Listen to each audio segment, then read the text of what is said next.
Hi guys, now firstly some good news. Circles, you do not need to have to worry about dilating them. Yay! The crowd goes crazy, so that means Dr. T now has just lost its D. And to be perfectly honest with you, there's probably little chance of you having to reflect them either. So translations all the way, which is nice if you're a circle, because it just means you get to keep your shape, your figure, which is, unlike me, having to go to the gym and the swimming pool all the time just to try and keep my waif like 149-year-old form. Anyway, those of you in internet land are probably sitting there thinking, what on earth is he talking about? I couldn't agree with you more. Let's just move on. Those of you who are cursed with having to be taught by me, yes, there seems like a lot of questions there, and there are, because circles are quite important and surprisingly used on exams all the time to try and trick you.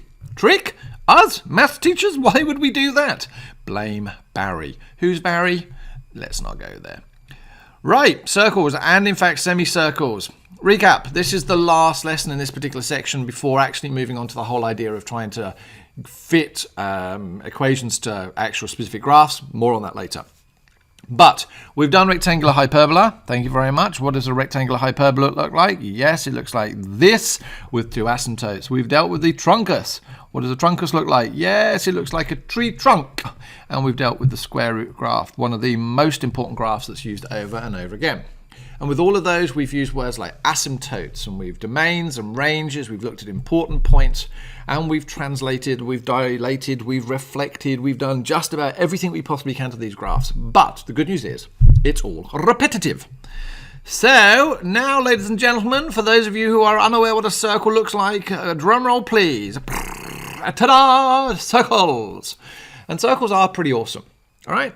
They are funky in both form and equation, as I say there. So first things first, you need to know that the general equation of a circle is x squared plus y squared equals r squared. There you go, job done. Now, I don't suppose it goes without saying that r stands for radius. And so in this particular circle here, what do we see? It is actually at center 0, 0. Which is actually quite important to know. It's always good to know where the center is, and if I was doing this visually, I would have a huge joke about centers of circles, but it doesn't actually work with audio only.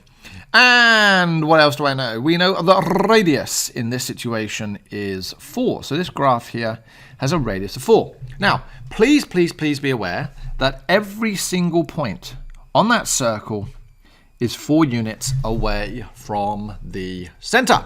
Really, really important. So, if we were going to have this circle described, then it would be described as x squared plus y squared equals 4. We wouldn't write it as x squared plus y squared equals 2 squared. We'd actually write it as equal to 4. Hopefully, when you look at this, our domain, which is written as x, is in. What is the smallest value and the largest value of x that's possible? Well, luckily, when it's centered on 0, 0, we can just use the radius to help us find that. So, the smallest value is minus 4, and the largest value is 4. And it is no great stretch of the imagination to also know that my range is exactly the same. Now, we like that. We like the fact that if I know where the center of the circle is, we can actually use that information to help me find domains and ranges. And you're going to say, well, how? Well, as an aside, and I don't even need to draw a circle. Actually, yeah, well, I'll draw a circle. Let's imagine the center is 2, 3, and I know that it has a radius of 3. Well, we know that the maximum x value is going to be a horizontal line away from the center point. So we know that that's going to be 3 points that way, and the lowest value of my domain is going to be 3 units to the left. Likewise, the highest value of my range is going to be 3 vertically, and the lowest value of my range is 3 down from that point. Well, what's the whole point of giving us a coordinate? Well, that's an x value and that's a y value. So I now know my domain for that function is going to be, well, it starts at 2 and gets 3 units higher. So the biggest value it's going to get is at 5, inclusive. And the smallest value was 2 minus 3, which is minus 1. And what about my range? Well, likewise, the lowest value is my y value starts at 3. Sorry, the center of my circle is 3, and it's going to go 3 down, which hopefully is going to give me 0. And then my highest value is 3 plus 3, which is 6. So using that information unknown, I know my domain and range for pretty much any circle.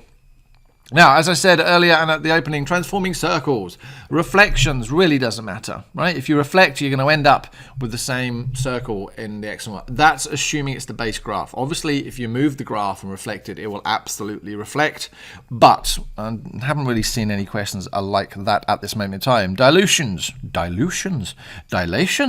Good news, we don't have to do them. But we do need to translate. So here we go, ladies and gentlemen. Here are some examples of some translated circles. Remember, the base graph is x squared plus y squared equals r squared.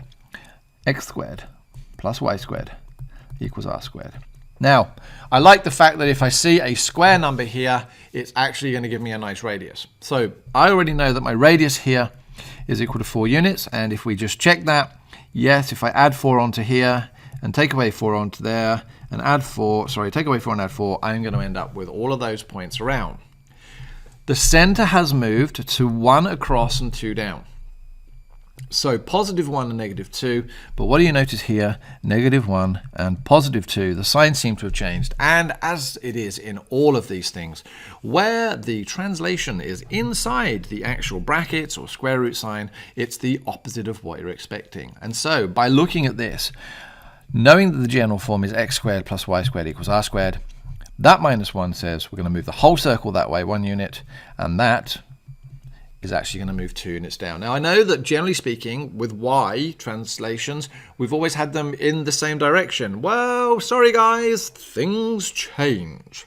Now, don't press stop, not just yet, guys. This is a preview video and you've reached almost the end of it, but it does continue over on MaffsGuru.com. MaffsGuru.com, yep, that's my custom website. Bits of it you can see around me at the moment. That has been designed to allow the videos to be easier searched than they are on YouTube. So you can search by chapter, by textbook. Each video has downloadable notes for you, so you can put them in your summary book or your exercise book. There are exam questions, and there is more and more content and more stuff coming as time allows. So head on over there. It's absolutely free to sign up, and I'm doing everything I can to make sure that you guys enjoy maths and actually take out the mastery of maths. It is not as hard as you think. It is all smoke and mirrors. Okay, thanks very much. Take care, guys. I look forward to seeing you in another video. Stay safe.